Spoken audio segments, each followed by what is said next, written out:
Bu Habib Nurmagomedovdan suratga tushgan qiz esingizdami? Uning ismi Diana Afsagarova va u faqat modellarga xos chiroyli qiyofasi, balki jang maydonidagi mahorati bilan ham ajralib turadi. Uning rekordi 6 ta g'alaba va bitta mag'lubiyatdan iborat. Diana har kuni qattiq mashg'ulot o'tadi va maqsadi Bellator chempionligi. Hatto uni jang oldi ko'z urishtirish marosimi ham millionlab tomoshabinlar yig'adi.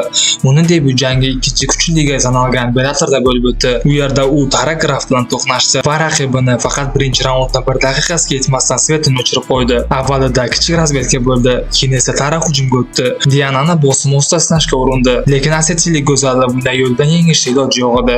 Diana bir necha soniyalik rubkadan keyin chap zarba bilan raqibni larzaga soldi. Tarak cross zarba bilan qarshi hujum qilmoqchi bo'ldi, ammo Diana uni tezda nokdaunga jo'natdi va o'ng tomondan kelgan bokovoy zarba orqali raqibni uyqu dunyosiga kuzatib qo'ydi.